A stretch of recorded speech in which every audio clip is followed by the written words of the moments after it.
All right, good morning, everybody. Such an honor to welcome you to our 5th Annual CCR Conference. My name is Steve Sentman. I'm the Chief Probation Officer for the County Orange, and I also have the privilege of serving as the President of CPOC, which is the Association for Chief Probation Officers of California. On behalf of all of the chiefs from across the state, we want to welcome and thank you for joining us today and over for the next few days. This is always a particular special conference because we get such amazing participation. As I understand today, we have over 300 people participating virtually today. Even more important, though, is this conference participants are not only our own probation staff who work tirelessly to make CCR a success, but I'm also happy to welcome many of our partners, from the courts to behavioral health to education, and of course, all of our child and family service providers. To all of you that work day in and day out and truly care about the well-being and healing of youth and are committed to making their lives better, thank you for joining us. And again, thank you for joining us this year. Like so many of you, I wish we were able to meet in person, but unfortunately, that's not quite possible yet, hopefully soon. This is the theme of our conference, hope. And I remember when CCR first became a law 6 years ago. Many of us looked around the table and wondered, how are we going to pull off something as significant and groundbreaking as this? And to do so relatively in a short time frame. But we all put our heads down and got to work to make our policies and systems work better for the youth we serve. CCR has helped us break down silos, work more closely together, although socially distanced, of course. And we all have this work with one focus in mind, helping the youth we serve. So here we are 6 years later, and I'm not suggesting we've got it all solved. Of course, we have a lot left to do, but we started with our slogan, Make CCR Work. That was the theme of our first CCR conference back in 2017. And thanks to every single one of you who are here and all of our colleagues, that is what we have done. We are making CCR work to help youth, continuing to learn, adjust, evolve to meet the needs of our youth. The number of youth on probation who are placed in group homes has been cut in half since 2016. And throughout this period, of probation departments have been committed to making sure that probation foster youth did not end up spending more time in our juvenile halls. As a result, juvenile halls have 60% fewer youth awaiting placement. That's well done to all of you. This year, I mentioned a moment ago, the focus of our conference is on hope and innovation. We realize that even the best planned policy is just words on paper. And if it's California, it probably has a legislative bill number in its name and a whole lot of acronyms to go with it. But it's all of you who truly do the work to make words on paper into true policies in the reality for the people we serve. And this year's conference is about looking for the spark behind those numbers and letters. It's about fostering hope and innovation. So with this, I'm very excited to introduce to you two of the country's leading experts on hope. A couple of years ago, Casey Gwinn and Dr. Hellman published a book called Hope Rising: How the Science of Hope Can Change Your Life. And they have been on a mission ever since to teach people about hope. And apparently it's something you can learn. We are honored to have them here today with us this morning, and they also will be doing a breakout session later this afternoon. It's not every day that I find myself introducing a lawyer who is going to teach me about hope, but here we are. Apparently anything is possible. So now it is my honor and pleasure to present to you Casey Gwinn, the President of Alliance for Hope International, and Dr. Hellman, the Director of Hope Research Center. Gentlemen, thank you very much for joining us here today and for being part of this important work happening here in California, and I turn it over to you. Well, thank you so much, Chief Sentman. We are so honored to be with you all today and to be able to share. I am joined, of course, by Dr. Hellman, the Director of the Hope Research Center at the University of Oklahoma, and without question, the leading hope researcher in the United States today. In just a moment, I'm going to ask Chan to introduce himself, but I will just tell you, Chief, and to all of our attendees, I couldn't have imagined speaking at this conference either just a few years ago. I spent 20 years as a prosecutor in San Diego. I finished my career as a prosecutor as the elected city attorney of San Diego for the last 8 of those years. Didn't know anything about the science and the power of hope. I certainly had my own notions of what hope meant, certainly just like we have our own notions about what resiliency means, around what healing means in the lives of those that we're working with. But it wasn't until 2012, 8 years after I left office as an elected prosecutor, that I met Dr. Chan Hellman on a FaceTime call in Tulsa, Oklahoma, where I was there working with one of our family justice centers called the Tulsa Family Safety Center, over 15 agencies, all co-located together, working with adults and children impacted by trauma. And the director of that center, Suzanne Stewart, said, "You need to meet Dr. Chan Hellman. He is researching hope and looking at how hope is so predictive of well-being in the lives of adults and kids." And I said, "What does he do for a living?" And she said, "He is a quantitative psychologist." And just like Chief Sentman couldn't have imagined being interested in hearing from a lawyer, I couldn't have imagined being interested in listening to a quantitative psychologist. And we both reluctantly joined a conversation in 2012. That conversation changed my life. It changed our organization, Alliance for Hope International. It changed the work we do with adults and kids across America. And now it's having an impact around the world. Chan just recently presented his research at the European Family Justice Center Alliance. And that research is now impacting collaborative models of services for adults and kids across Europe as well. So Chan, welcome, my friend. Good to be with you today. Just tell folks a little bit about your background. We're so honored to have you with us as we kick off this CCR conference today. Well, thank you, Casey, and thank you, Chief, for that introduction. And it's an honor to be here speaking about the science of hope.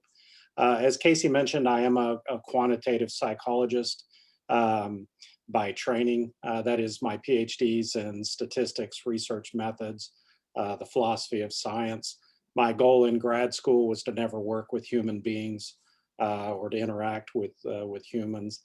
But I've been doing work in our community focused on trauma and adversity, and how program services such as yours, how these programs actually restore hope and healing in the lives of children and adults. And I haven't always been interested in this concept of hope, but as Casey and I became close friends, he didn't want to talk to a quantitative psychologist, and I certainly had no interest in speaking to a lawyer. I'm still a little suspect, but our friendship has become a dear part of my life. So thank you for allowing me to be with you all today. Well, thanks, Chan. And it's an honor to frame some of this as we get started with this conference. The work that you're all doing in the continuum of care reform work over the last 5 years in California is without a doubt impacting the entire nation. Everywhere Chan and I go and talk about foster youth and engage with Chan's research on foster youth, the work in California comes up, and your innovation and the goals that you're setting and the pathways you're all pursuing. That's been going on obviously since 2015, but many of you have been doing this work so much longer than that. And so the work that you're in right now, we're hoping can benefit from this dialogue around the science and language of hope. We've talked a lot in recent years in the adverse childhood connection world about resiliency. We've talked a lot about the importance of character strengths. We've talked a lot about a lot of things in this journey to address children impacted by trauma, violence, and youth, trauma, violence, and abuse in America, the magnifying impacts of historic oppression and racism and poverty and the way those things play themselves out in the impact of trauma on children and youth. But I want to do a little framing as we get started this morning, because you're all in the hope business. Whether you call it that or not, you're in the hope business. And by the time we finish our opening today, if you have interest in this and want to go deeper, we'll be doing a session this afternoon, a workshop session for a couple of hours, going into the science behind it, how you actually measure hope in human beings, why it's so predictive of well-being at a much deeper dialogue level. So here's where we're going to start. We're born with hope. It is the essence of being human. Human beings alone on planet Earth have the ability to imagine who they want to be and where they want to go, to look out 5 years in their lives. Both adults and kids have that ability. Animals don't. In general, animals don't. No bear sits in the woods and thinks, I'd like to be a deer in 5 years. No animal thinks, what goals am I going to set so that I'm a different person 5 years from now? Most animals are creatures of instinct, and they actually don't have that capacity for looking forward in life, because as we talk about, hope is this ability to look forward and to imagine who you want to be and what you want to do, and then figure out how to get there in life. So we're born with it. It's the essence of being human. And the reason we have a CCR journey, this reform process in California with foster youth, the reason we're talking about this in racial justice issues, in criminal justice reform, in jail reform, in prison reform, is because lots of people get robbed of hope. And so often they populate the mental health facilities and the criminal justice systems of America, both adult and youth. Direct trauma, vicarious or secondary trauma, illness, disease, adversity, robs people of the ability to look forward in life, robs people of the ability to imagine who they want to be and what they want to do and how to get to that new place in life. It's not just about violence and abuse, I will say. For me, this was very personal, because after I met Chan in 2012 and began reading all the research on the science of hope that had begun back in the 1990s with the work of Dr. Rick Snyder at the University of Kansas, in the middle of that journey, when I had said to Chan in 2016, Chan, I think we should write a book with all your amazing research that you're publishing and all that we've learned about working with victims of child abuse and sexual assault and domestic violence. We had a personal journey that I never could have imagined. In 2016, my daughter, who was age 28, who was the director of our nationally recognized camping and mentoring program for children impacted by child abuse and domestic violence called Camp Hope America. We'll talk a little bit about that today. My daughter was diagnosed with something called gray zone lymphoma. I didn't know what it was. Her oncologist didn't know what it was. In fact, the lab, when the first results came back, didn't know what it was. They had to send the results to Stanford University for a second opinion. And Stanford University came back and said, she has a very rare form of lymphoma where she has Hodgkin's and non-Hodgkin's lymphoma at the same time in her body. And we were devastated, absolutely devastated. 300 cases of gray zone lymphoma in the history of medicine. And my daughter had been diagnosed at the age of 28 while running a camp for children impacted by violence and abuse. It was an amazing journey. First, we couldn't even find a doctor that had a surviving gray zone patient. Then we couldn't find a doctor that had the ability to treat her. We finally found a doctor with a surviving gray zone patient, because survival is very rare from gray zone lymphoma. And then I sat in the meeting with that doctor when he told my daughter that because of the nature of the hospital-based chemo that she would have to go through to try to survive, that it was unlikely, if she survived, that she'd ever be able to have children of her own. We grieved and wept in that meeting, and she said, well, then I want to harvest eggs. And Dr. Martin Xavier said, Carrie Ann, you don't have time to harvest eggs. If you don't start chemo in 2 weeks, you're going to die. You talk about the robbery of hope, the robbery of who Carrie Ann wanted to be, what she wanted to do with her life.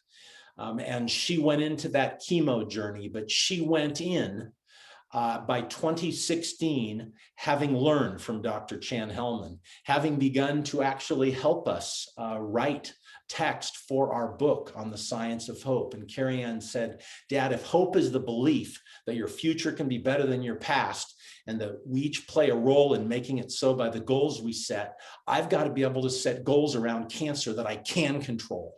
I can't set goals around things I can't control.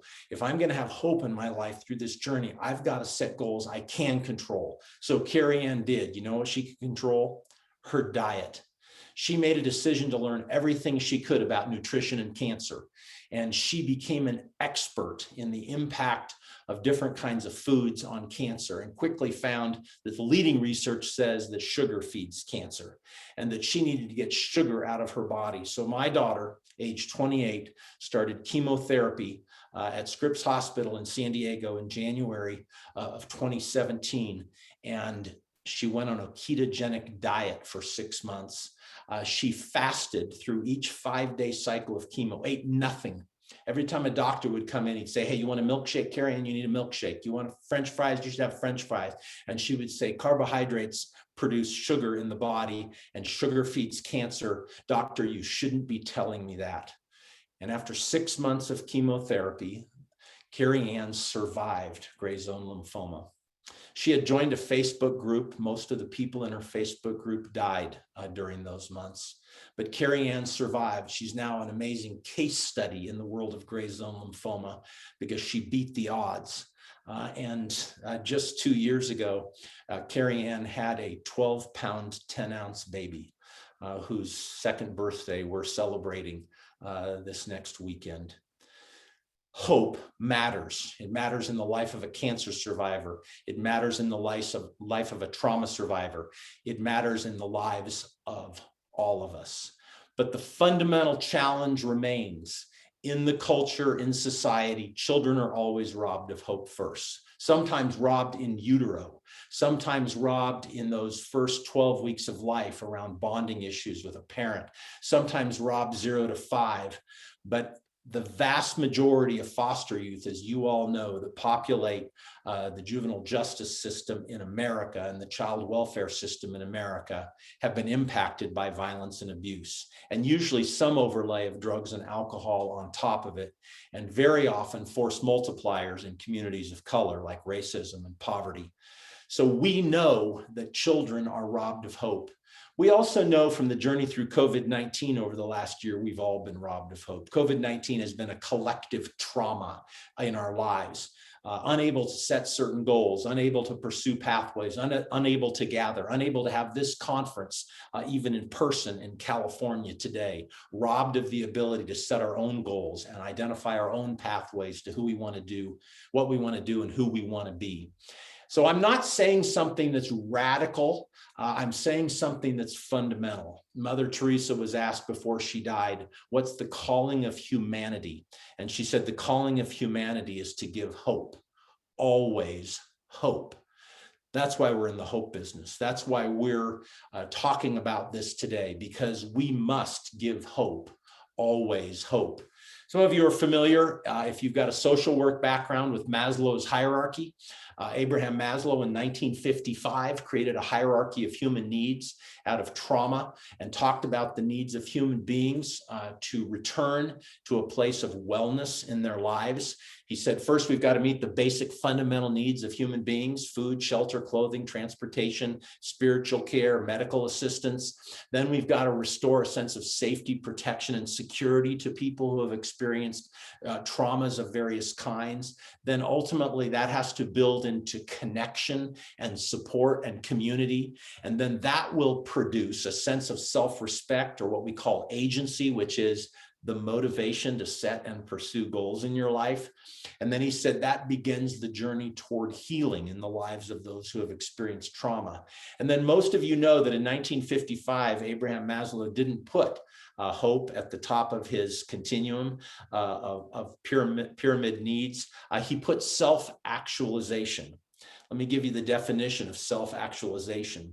Self-actualization is the ability to contextualize your past and then imagine who you want to be in your future, and then actualize that vision, what you want to do and who you want to be. Hope is the belief that your future can be better than your past and that you play a role in making it so by the goals you set and the pathways you pursue. Hope and self-actualization are the same thing. And just in my defense for changing Abraham Maslow's hierarchy, self-actualization doesn't fit in the box. Hope fits in the box. Hope is the business that we're in, and we've known it for a very, very long time. What we have now, though, is a framework in which to talk about it.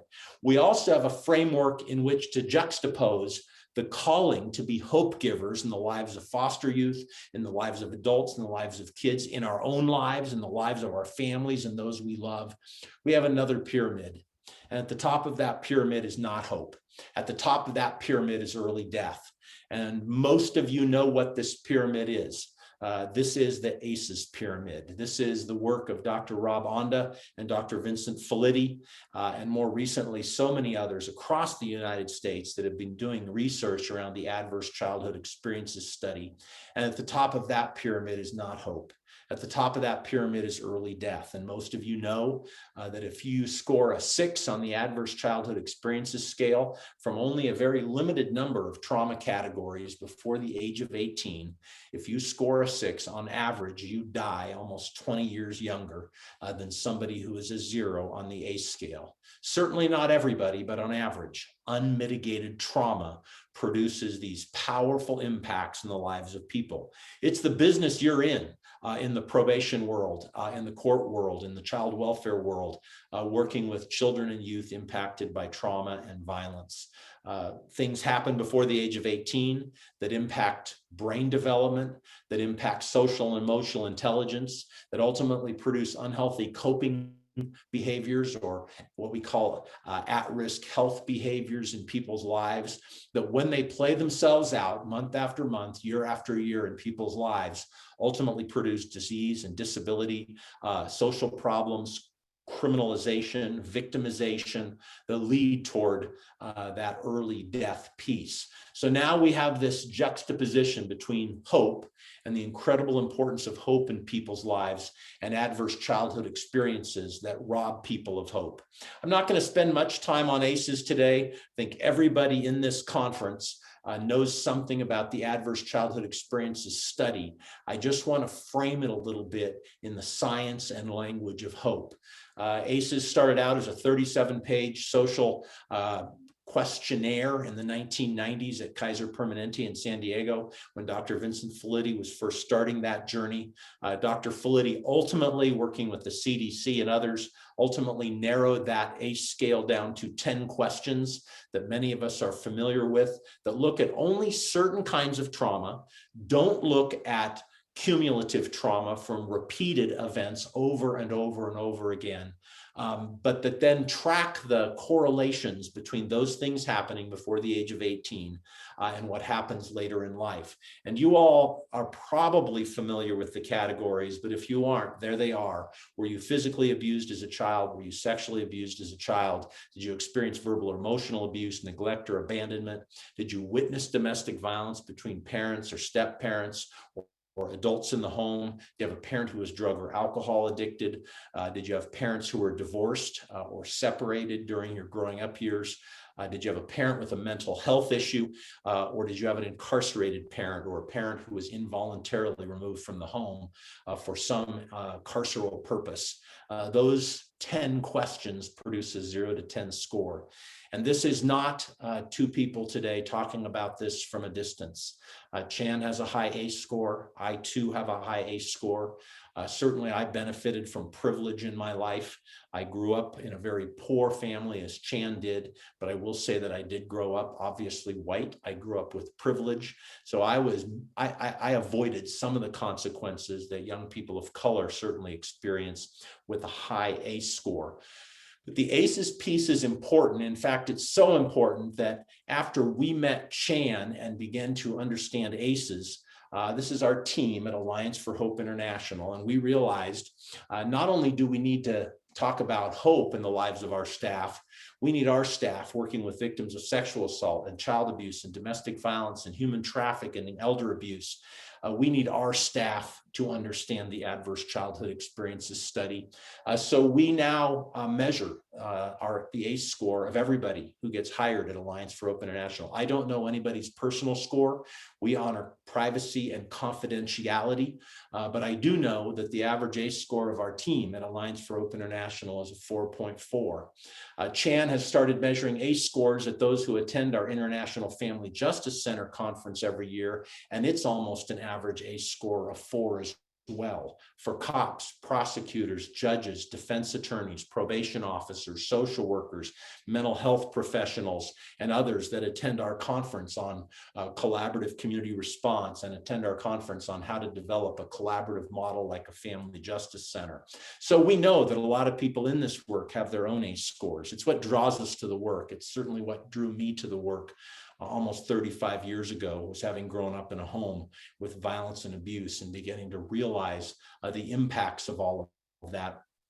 Dr. Felitti said in the middle of the ACE study, it's a lie that time heals all wounds. Time does not heal. Time conceals. And so much of the work around being trauma-informed today begins to understand what people went through, what they've experienced, what's happened to them, not what's wrong with them, but what's happened to them. And without a doubt, we couldn't talk about the journey you're going on for reforming the continuum of care in California if we didn't acknowledge how predictive that trauma is. Unmitigated childhood trauma. Nadine Burke-Harris, the Surgeon General of California, has called it the greatest public health threat we've ever faced. Without a doubt, it is more predictive of illness, disease, victimization, criminality than anything else. And so we know how important it is.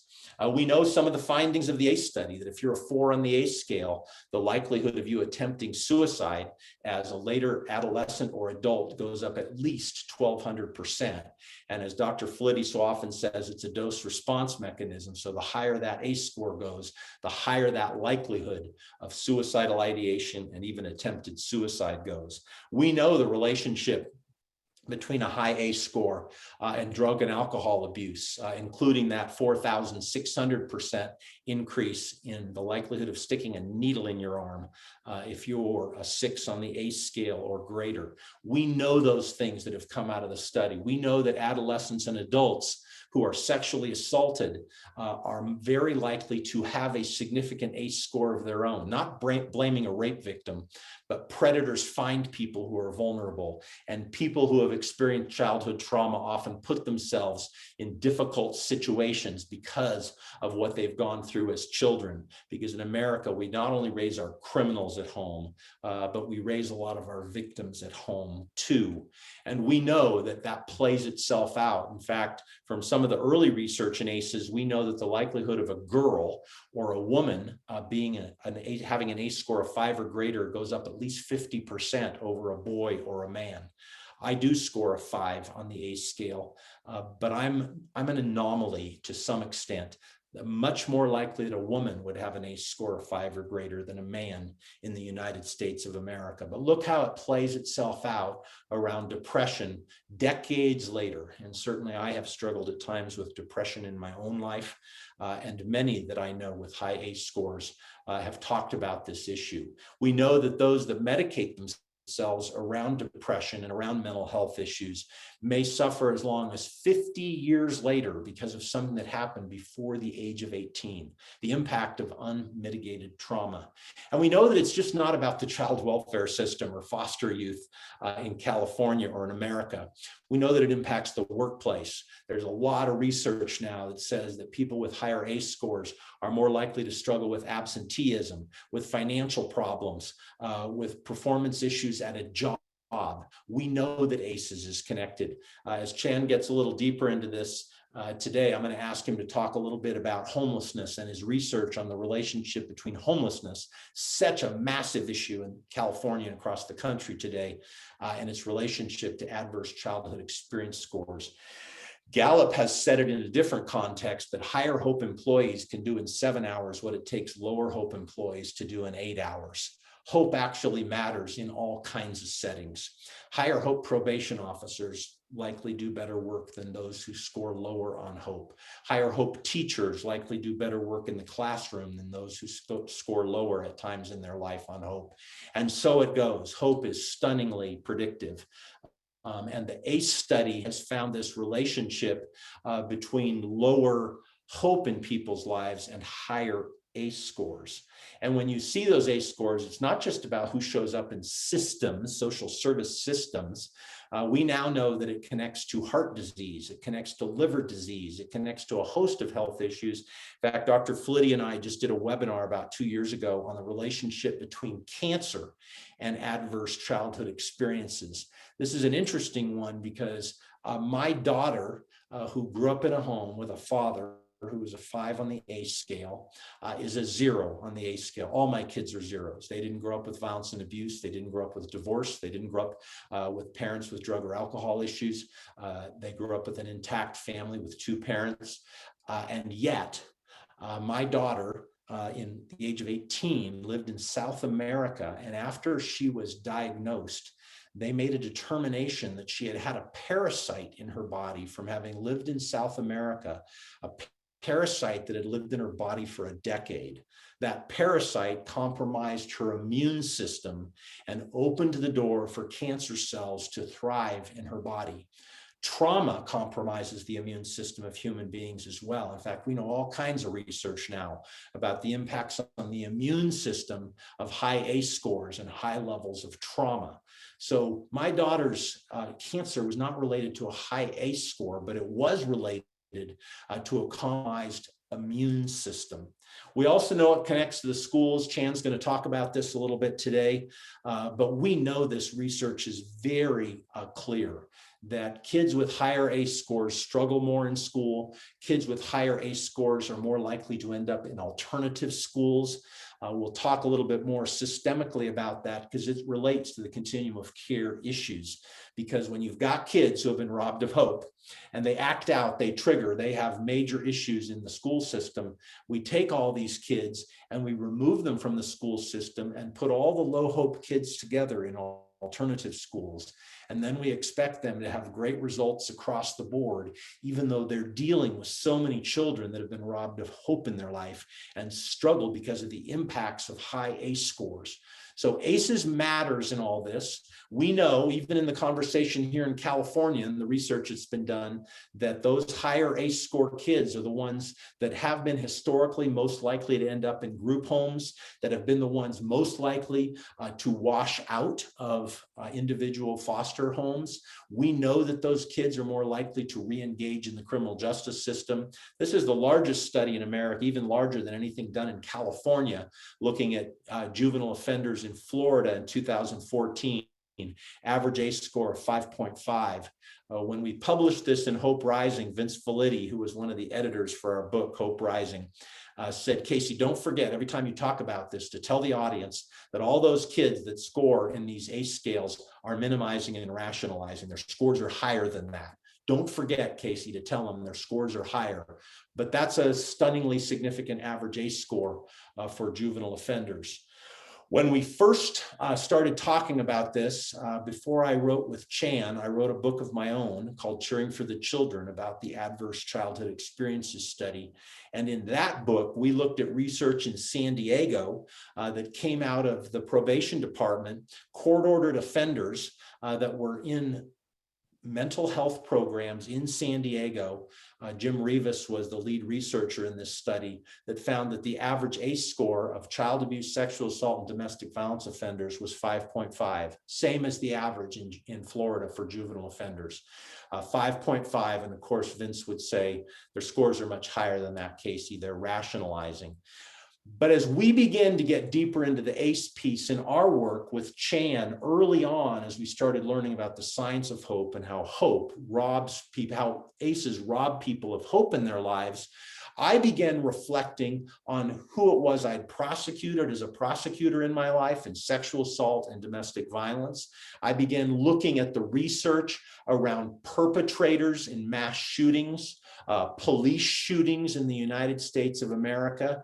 And it became very clear, which Chan and I have now published, the stunning correlation between high ACE scores and those who kill police officers in this country, those who commit school shootings, those who commit mass murders.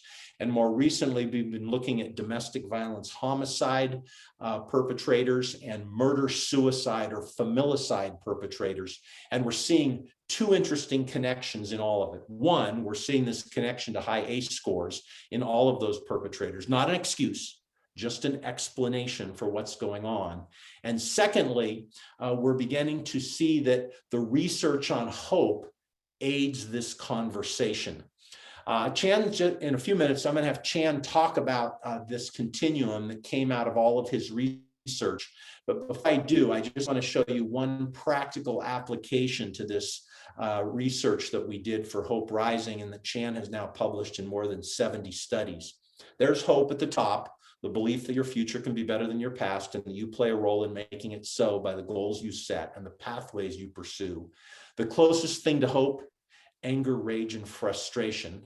When people have goals, but they can't get to them. In fact, in Hope Rising, we have a section on Black Lives Matter, which didn't begin with the murder of George Floyd. It actually began with the murder of Trayvon Martin in Florida by George Zimmerman many years ago.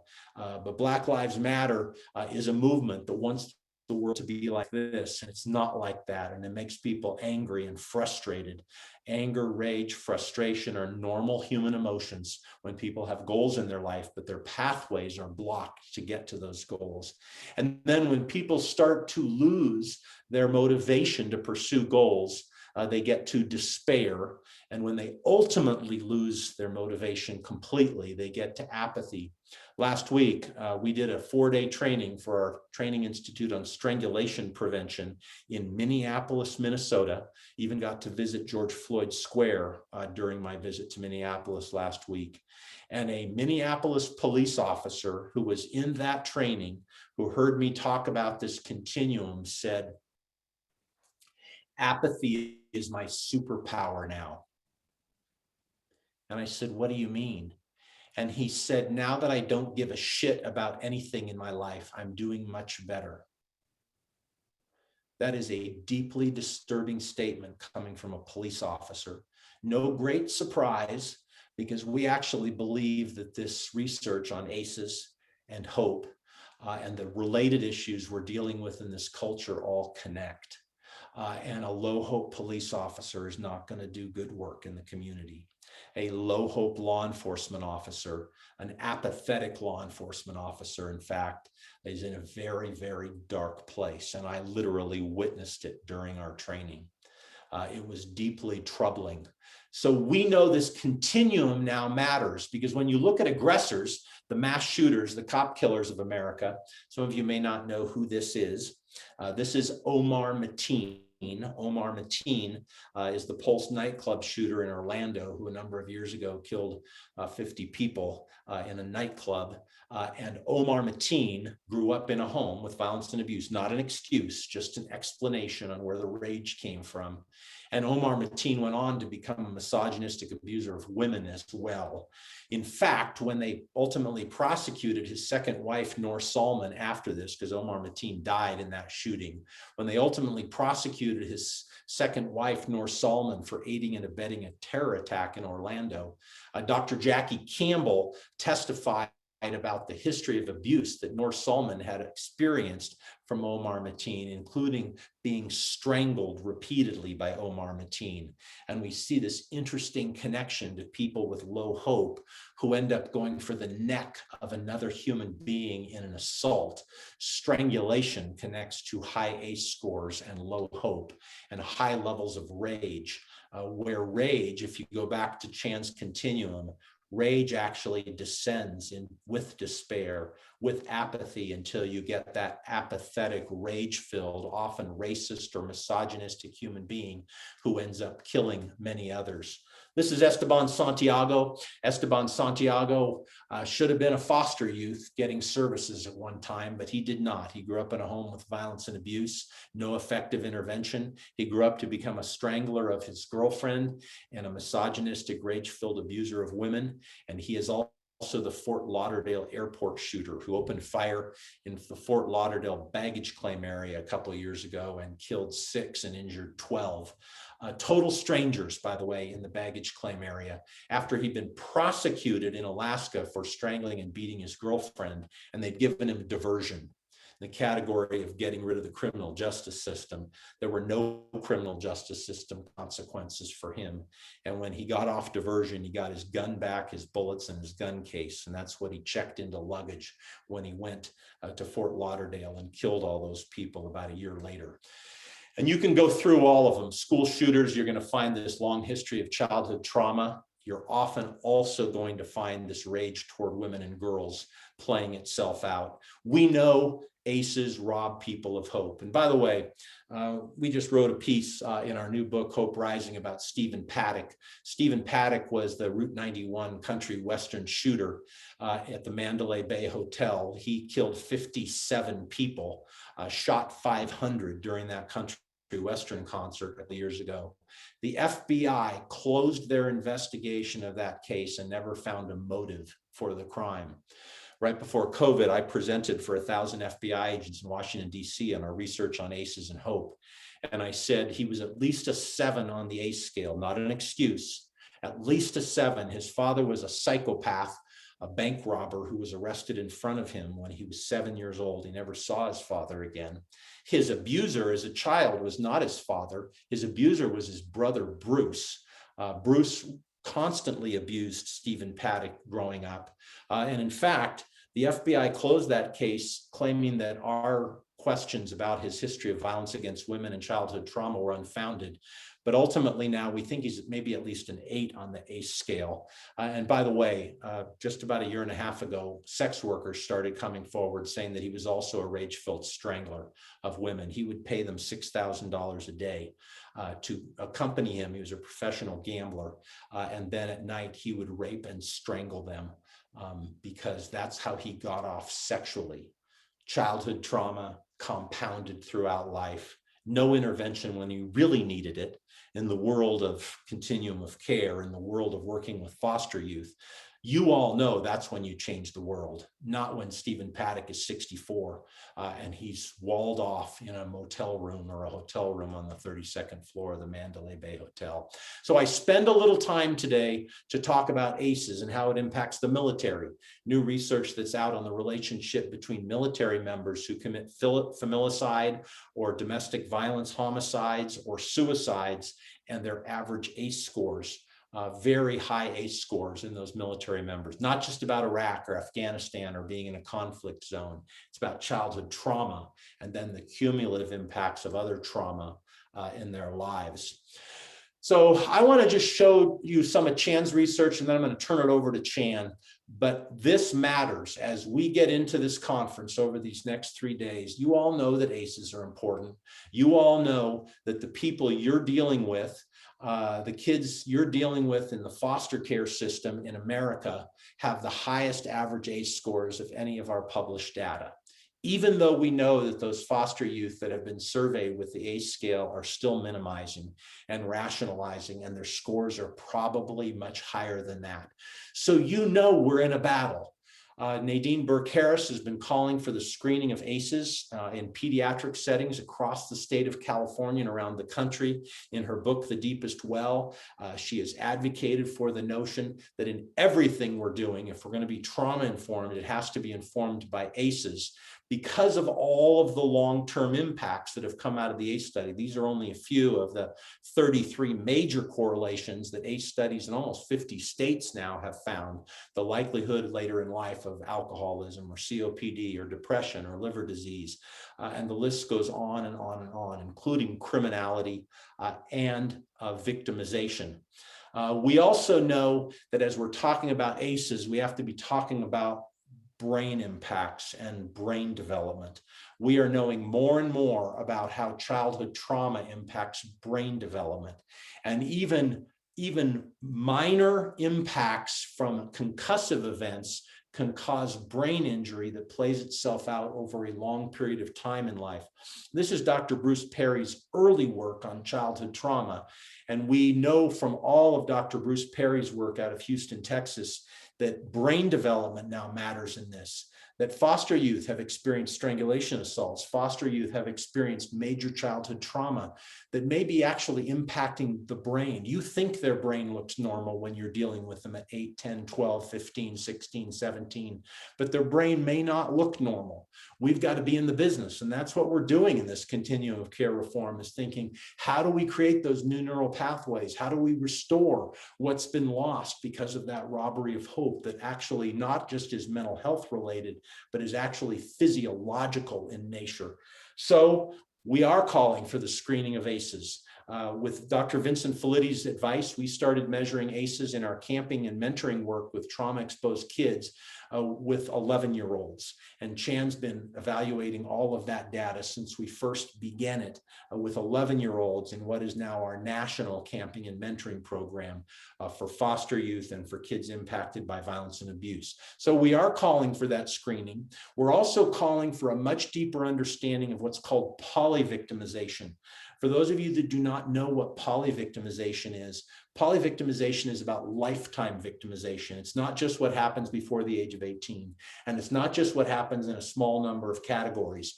We are the comprehensive technical assistance provider for the U.S. Department of Justice for the National Polyvictimization Demonstration Initiative. Polyvictimization tools that Chan is helping us develop are looking at things like bullying, looking at things like community violence, looking at things like refugee trauma or racial trauma, lots of natural disaster trauma, lots of other things that produce cumulative impacts on people who may have high ACE scores to begin with. So we're now beginning to understand that that robbery of hope doesn't just happen before the age of 18. That people with high ACE scores are much more likely to be victimized as adolescents or as adults, and then additional victimization has additional impacts on those that we are trying to serve and help. So in our world, we talk about childhood trauma, we talk about polyvictimization, and then we talk about what are called force multipliers, those things I've been touching on: historic oppression, poverty, racism, pornography, community violence, bullying. Yes, I did put on the list pornography.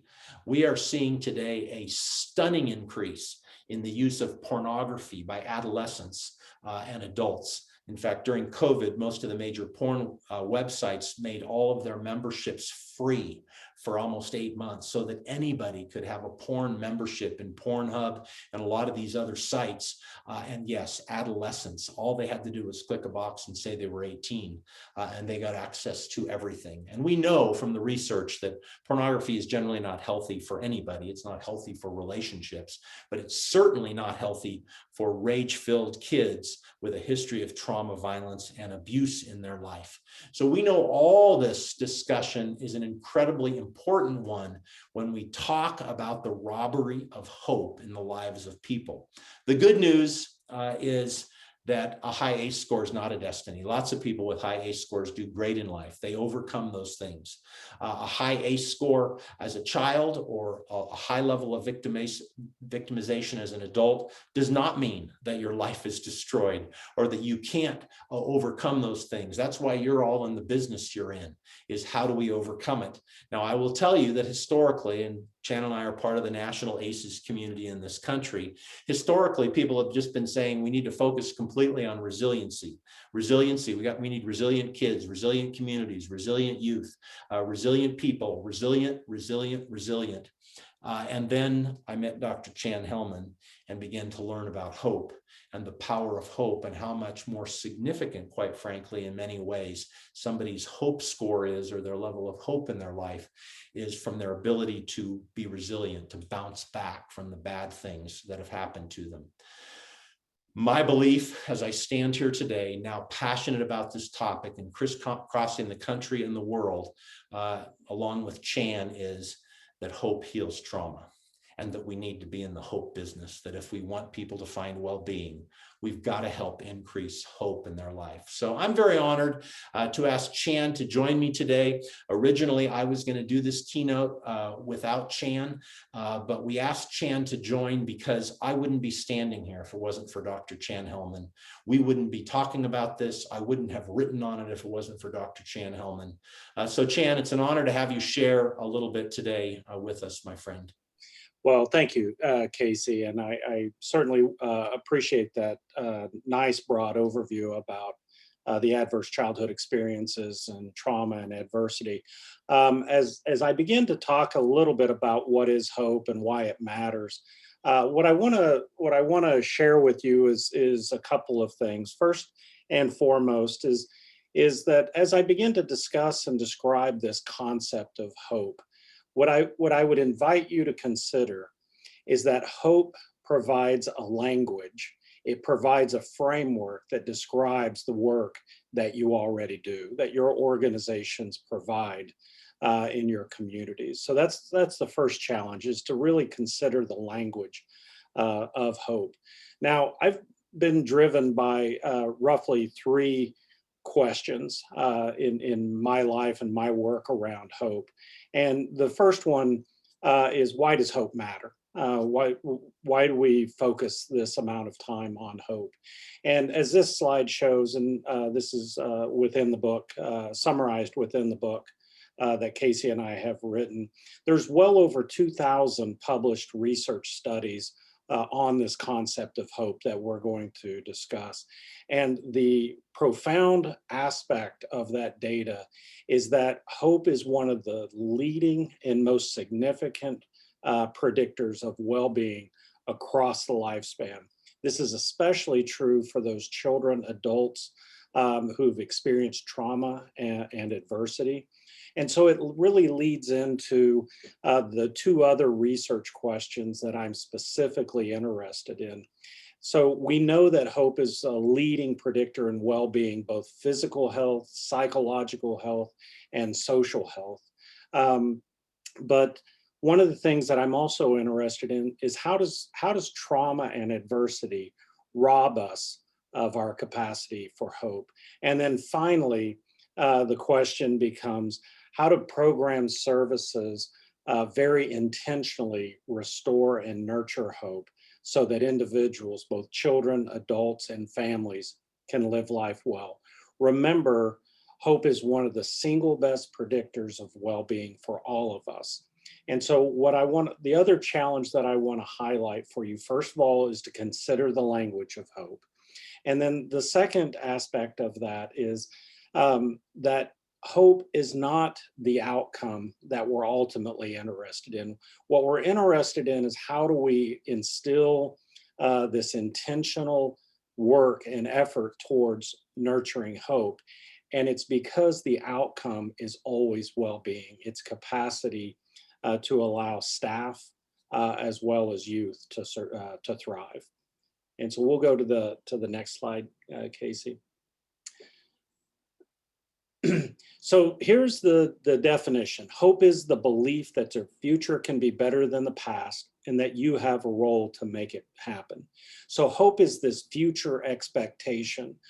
When I'm doing a live presentation and I ask people to talk about, to think about what comes to mind when they think of this word hope, we often get words like future, positivity, optimism. Sometimes we will get faith, other times we'll get resilience. But hope is really this profound capacity that we have, each and every one of us have, to be future oriented, to have this expectation that we can set desired goals and to pursue those goals throughout our lives. So hope is, and we'll go to the next slide, but hope is made up of these three simple ideas: goals, pathways, and willpower. First and foremost, goals become the cornerstone of our capacity for hope. Each and every one of you, from the moment you wake up until the moment you go to bed, you are pursuing goals in your life, whether in the short term or the long term. Each and every one of us are goal driven. The question with hope is whether or not you have the ability to identify the pathways or the roadmaps that you're going to use to pursue your goals. How are you going to get there from here?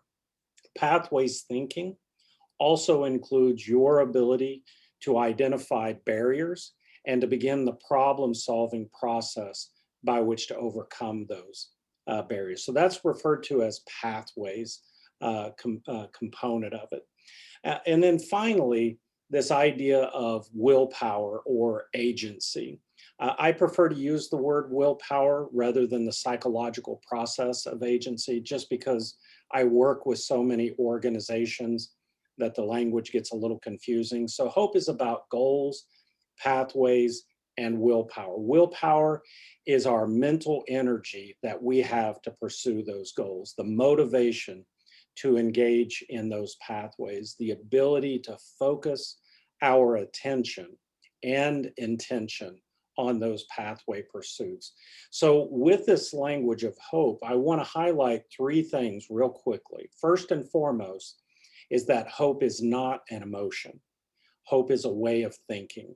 Hope is a way of thinking about our future and how we determine how we're going to get there. And the reason that this is so important in all of this work is because if hope is a way of thinking, then we know it can be taught.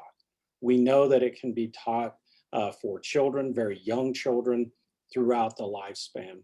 Just as we can teach a very young child that 2 + 2 = 4, we can teach hope. So with these three components, this is why I want you to consider hope as a language of what you already do. So think about your organizations and your agencies as pathways of hope. Your program services all have goals that you are working towards. And your program services are, in fact, the pathways to achieve those goals for the youth and the families that you serve. The difficult work is this willpower piece. So this was the second thing I was hoping that you would kind of lean into, is this hope as a description of the work that you already do. And then finally, what I would ask you to do is to consider the way in which we use the word hope in our everyday language. So I hope you are well. I hope you have a great day. I'm in Tulsa, Oklahoma. It's been a lot of storms here, so pretty common this time of year for us to say, I hope there are no tornadoes today. But let's think about that word, hope, in that context. So the valued goal is, or my desired outcome is, I do not want tornadoes. So I have a lot of willpower, a lot of motivation and desire that there are no tornadoes, but I have absolutely no control. I have no pathways by which to control that outcome. And so in Casey, you can click the next button. So I want us to understand the distinction between hoping and wishing. Because when we have a wish, that is, we have this desire for an outcome, but when we have a wish, it is passive towards the goal. Hope is about taking action to pursue that future. And we can go to the next slide, Casey. So why does hope matter? And you can see there's a lot of words here, but there's 2,000 published research studies on this concept of hope. And I'll just highlight a few of these. So first of all, we know that when youth and adults have increases in hope, they are much more likely to engage in pro-social behavior, volunteerism, for instance, more likely to engage in extra role behaviors in the workplace, for instance.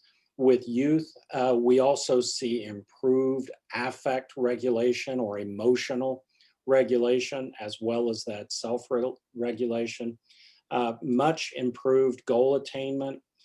We've published research showing that hope serves as a buffer to secondary traumatic stress and burnout. That is, when we are working with professionals in high stress environments, being exposed to the trauma of others on a daily basis, that when we're able to introduce hope, that the relationship between vicarious trauma and burnout disappears in that framework. So I'll transition down to education, for instance.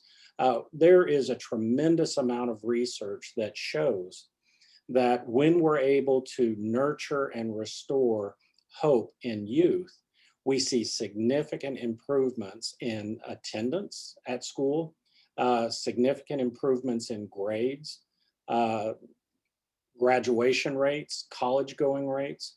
And as the bullet shows, there's multiple publications now that show that a child's hope scores are a better predictor of first-year college performance than the SAT, ACT, or high school GPA. So we know that there are significant positive gains in our physical health, in our mental health, as well as our social well-being when we're able to nurture and restore hope. So we'll go to the next slide, Casey.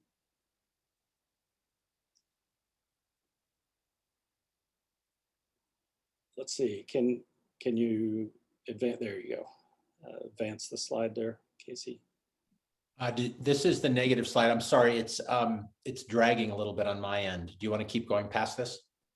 Yeah. There you go. So this is the continuum that Casey described really well, especially the idea that rage, anger, and frustration are actually close to hope. One of the things that that we know is that apathy is actually the opposite of hope. And most of the time when I ask in a presentation, what is the opposite of hope? Most people think it's despair. But let's think about that for a moment. With despair, I still have willpower towards the goal. It's just that my pathways are significantly blocked. That is, I still have a lot of desire and attention towards that goal. Now, the reason I want to spend just a little bit of time on despair is because each and every one of you have seen it, right, in your work. We've oftentimes experienced it throughout our lives. But this idea of despair really gives us a sense of urgency that whatever solution is going to happen has to happen right now. And so the idea is that if we don't interrupt despair, it oftentimes leads to desperation. And in desperation, we can grab a hold of pathways that are oftentimes very dysfunctional for us as well as those around us. And then ultimately, apathy is the opposite of hope. This is the giving up. This is when I look at the future or look at a goal and I am convinced that there's no way I can be successful, so why try? It's a giving up that Casey described earlier with his interaction with the police officer in Minnesota. So let's try the next slide, Casey. The good news is we know how to nurture and restore hope, and that we know and understand this process. We have developed curriculum. Casey's developed curriculum within the Camp Hope model. We've developed a curriculum that we've been going through with you all in some additional trainings. And what we know is that we can engage in these very specific activities, and we can see a statistically significant increase in a child's hope or an adult's hope in about an hour's worth of work. That this intentional process, that hope is something that can be taught. And it always starts with goal setting. It always starts with clarifying and understanding the goals that individuals set. So I'll go to the next one, Casey. And then finally, then just a final comment, and we'll go deeper in this in some later discussions. But we measure hope both at the adult level and the children's hope scale, as you can see. Both scales take about 10 minutes total to administer as well as score. And as I've discussed, both are very predictive of well-being across the lifespan. The Children's Hope Scale is validated for children ages 7 to 17. And then over 17, we use and transition and use the Adult Hope Scale. We have these scales obviously in other language translations such as Spanish, but validated measures that do not take very long at all. So I think this is where I turn it back over to you, Casey. Thanks, Chan. I appreciate you sharing some of that. Chan and I are going to go much deeper in this dialogue this afternoon, and we're going to hear from Chief Neal and Shasta County folks from the Probation Department in Shasta County who have been doing a deeper dive with Chan on what the science and the language of hope means in the work of CCR and the work of the Probation Department in general. So we're not going to spend much more time on it here because we're going to wrap up shortly so that we can take some of the questions that have come in before we wrap up this session at 10:30. But I do just want to give a short testimonial here to this journey. We began a camp for children impacted by domestic violence in 2003 when we opened the first Family Justice Center in California, 25 agencies under one roof called the San Diego Family Justice Center. We now have centers across the state of California. We have 24 different family justice centers and about 10 more in development. Out of the 58 counties in California, about half of the counties have a family justice center framework right now. But we started Camp Hope in 2003, knowing nothing about the science of hope. We just wanted kids to be able to go someplace where they could have fun, get them out of the city, get them out of their normal environment, and give them the opportunity to enjoy life. And at the beginning of that journey, we were seeing massive changes in kids. A week of camp, we would see the affect change. We would see their thoughts about their future change. We'd see everything change really quickly. We were quite stunned by it. It wasn't until 2012 when I met Chan and he said, "Are you measuring hope in your Camp Hope America program?" And I said, "I didn't even know you could measure hope." And he said, "No, you can measure hope, and hope predicts well-being. So are you measuring hope?" And I said, "No, we're not." And he said, "Well, then you may not be teaching hope either. You may not be teaching kids how to do goal setting, how to do pathways thinking, how to overcome barriers. You may not be thinking with kids about how to imagine their future and how it can be different." And I said, "Well, not really. It's really just a week of camp where they're safe and we do challenge by choice activities, fun stuff that's somewhat scary." And he said, "Well, let's dive a little bit deeper into all of this with you." And that was 2012. And we had gone from 2003 all the way to 2012 running this camping program, just 1 week of camp, by the way, without any real understanding of the science and the power of hope. And then in 2013, Chan said, "You're starting to do Camp Hope across the state of California." We were bringing kids from the Bay Area, from Los Angeles, from San Diego, from Imperial County, bringing kids to camp. Chan said, "Let's measure hope. Let's measure hope 30 days before camp. Let's measure hope the last day of camp, and let's measure hope 30 days after camp and see what happens." And in 1 week of camp, this is what hope did. It went up. And then 30 days after camp, it went back almost to baseline. And I was devastated. I mean, our goal is to change the destiny of these kids, their lives, high ACE scores, and we're going to come in and we want to change their destinies. We want them to go to vocational school. We want them to go to college. We want them to find well-being in their life. And Chan said, "Well, you are increasing hope, but you're not sustaining hope in their lives." And so that began a journey. And it was hard to admit because in the early years, we were all good people doing good things. We'd started Camp Hope in a lake east of San Diego. We had a skit night. We had wakeboarding and water skiing and kayaking and canoeing and fishing and arts and crafts and all kinds of fun stuff that camps have, YMCA camps have. Outward Bound is the big challenge by choice camping model nationally. So we were doing all that with 7 to 17-year-olds. So it was hard to admit in those early years that the things we were doing, which kids love, looking at the stars at night, that they weren't really changing long-term the destinies of those kids. And in 2013, when we started measuring hope, and this is a cohort from San Diego and Imperial County, was the first group that we saw hope go like this.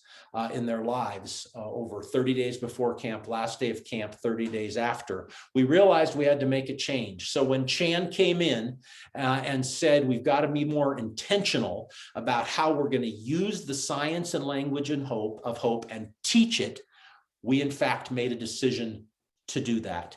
And we created a year-round program so that kids could be setting goals that they controlled all year long. And we could be supporting them and finding the pathways to those goals. In 2015, after creating that year-round mentoring model, Chan said, now let's measure it. And we started measuring it in a longitudinal study with the Hope Research Center and Chan's team. And Hope went like this, 30 days before camp, last day of camp. And then actually it went up even further after 30 days after camp. And then it sustained. We went back 6 months later and hope was still high. And we realized that by intentionally teaching kids about goal setting and pathways thinking and how we invested in that language and dynamic, and then had things that they could set goals around that they had control over, not us imposing goals on them, them setting their own goals, lo and behold, hope went up and stayed up. And you can see what happened out of that because of the success we saw in that early research with Chan in 2015, 2016. Camp Hope is now going across the United States. We're actually operating in the COVID world in 21 states this summer. Communities are reopening, camps are reopening. Our goal is to be in 25 states within 4 years and in 50 states within 10 years. Camp Hope America is now moving across the country, an evidence-based camping and mentoring model, including year-round what we call hope coaching or mentoring for kids, so that kids have the ability to learn, Chan's word, to learn. If it's a cognitive belief, if hope's a cognitive belief, we have to teach it, they have to learn it, and then they have to be able to continually apply it. And that early research is all couched in the fact that with Chan's input, we started measuring ACEs in our kids in 2015.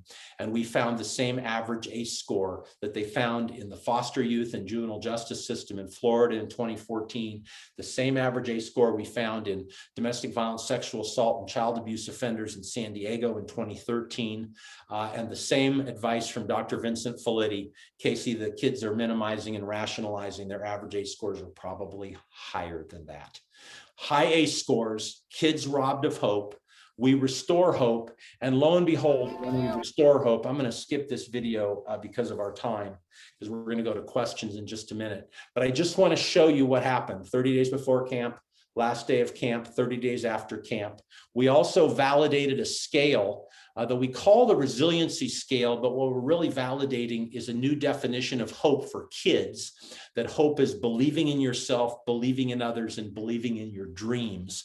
Instead of just hope is the belief that your future can be brighter than your past, we drilled down in our curriculum to words that kids and adolescents can better understand, that hope is believing in yourself, believing in others, and believing in your dreams, and we can teach those things to kids. So I'm going to stop there as we wrap up here, and we will go deeper into all of this and play our videos this afternoon. We have two great videos we're going to play this afternoon. One where you can see how the science gets applied to high ACE score kids in a camping and mentoring setting. And then two, I'm going to play a video from Chan's work in the educational system in Oklahoma now, where we're seeing that increasing hope in the lives of kids in public schools actually is increasing outcomes in the classrooms. But this is where we are. Our calling, we believe, is to be trauma-informed and hope-centered in our work. And it's not just about those kids or those families. Brene Brown said it in another context, you cannot give what you do not have. So it's also about us, because hope is measurable, hope is malleable, hope can be cultivated. And just to let you know, we've really applied it. We're now measuring hope on our staff at Alliance for Hope International. We were first measuring it every year. These, by the way, are very high average hope scores. We measured it in the middle of COVID last December and found that our staff, with a whole series of mechanisms we put in place for our organization during COVID, our staff did not lose hope. Their hope scores did not go down. They were not robbed of hope by the collective trauma of COVID-19 and all of those impacts. So science of hope, true for us, true for those that we're seeking to serve. And ultimately, we do believe there's no such thing as limits. when we talk about applying the power and the science of hope. So I'm going to go ahead and stop there as we give a little time for questions. Elizabeth, if we have some questions that can come in, I'm certainly happy, Chan or I are certainly happy to take any questions that may have come in. I can't see those questions with my screen sharing, so if you have something you'd like us to talk about, let us know. Great, thank you. Thank you both so much. We do have questions. I will say right now, we probably won't have a chance to get to all of them, but as you mentioned, you will be doing a breakout session this afternoon. I also just wanted to do a quick announcement for the attendees because we've gotten some technical questions. Your attendance is being tracked via login, so you do not need to check in at each of the individual sessions. We're using your email login to track attendance. So back to Casey and Chan, thank you so much. Part of what we've been getting are a number of comments in, thanking you for sharing your stories, how inspiring it is.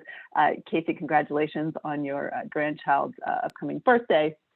And also just a recognition on the part of many attendees about how relevant this is for the work that we specifically are doing. I mean, you talk about the ACE scores of youth in the juvenile justice system and youth in the foster care system. And here at this conference, we have people who are working with youth who are right at the intersection of those systems. And so how much their work matters. One of the questions that has come in has to do with, what do you recommend for attendees to say to their coworkers who may have attitudes similar to the one that you identified of the police officer in your training? I'll take a shot and then let Chan take a shot, but I will tell you that the transformational dynamic has been for us to basically learn from all of Chan's research and apply it. And so we're engaging in dialogue with people. And when people start talking about, well, this is their fault, or they did this, or this isn't real, you're making this stuff up. One, we challenge them to look at the research. So at Alliance for Hope, we did a book club with Hope Rising. We did a book club with our book. And then we had each staff member share a chapter of the book. About 95% of the cynicism went away after they read the book and looked at the research. And the second thing that we did is we began implementing a dialogue every week in our staff meeting about where we see hope in our work, where we see goal setting, where we see willpower, where we see pathways thinking. And so for us, it's become just part of our language. And we had a lot of cynics at the beginning. I don't know, Chan, you're doing training with thousands now, and you're seeing cynics all over the country saying, wait a minute, this hope thing, I don't know. Yeah, so actually, I really appreciate the question, and this is the group that I really like to work with, is those that are experiencing the despair and apathy side of that. Because what we've learned in our research is that when each and every one of us are experiencing some distress or adversity, or even emotional exhaustion associated with burnout, we are much better at short-term goal setting than we are long-term goal setting. One of the things we've also learned is that when we're in that distress, the nature of our goals tend to be around avoidance, things that we want to avoid from happening. Whereas when we see that elevated levels of hope, it transitions to achievement oriented goals. And so we've really built a curriculum around the idea of taking a very small first step, very short-term goals that individuals have not only the desire for, but some control in their lives, and then beginning that stepping process of how do you get there from here, with very intentional, what's the first step? Then after that, what's the next step? And then so that they begin to see those pathways towards those goals. Thank you. This is a related question, but given the focus in CCR and trying to keep youth in home-based settings wherever is possible, there's a question about whether or not you have a model for working with parents so that they can help sustain the hope in their youth. Chan? Yeah, absolutely. We've the curriculum that we've been working on and working with Casey and his organization, and really thinking about it from a Camp Hope model. If you think about Camp Hope, for instance, it is not a therapeutic camp. It is a challenge by choice camp. So my focus has really been on how do we equip teachers, parents, how do we equip coaches, individuals to begin to use these very simple, very accessible strategies to begin to nurture hope. The real power of it is a common language where a teacher, individuals from your organization, parents, where the whole coordinated team, a multidisciplinary approach now has a common language that they can deploy around the goals set by the youth or the family. And we're doing the same thing in Camp Hope America. So our goal is to do the same curriculum work with adults, with parents, as we're doing with kids. So our year-round program now connects to the parents as well. We just recently did a children's book called Goodnight Moonbright that's literally how to teach the parents of 3- and 4-year-olds what the science of hope is and how they can understand this issue of goal setting and pathways thinking and overcoming barriers and having the kids set goals that are their goals, not the parents' goals for the kids, but goals that are the kids' goals that they can then empower them in and support them in.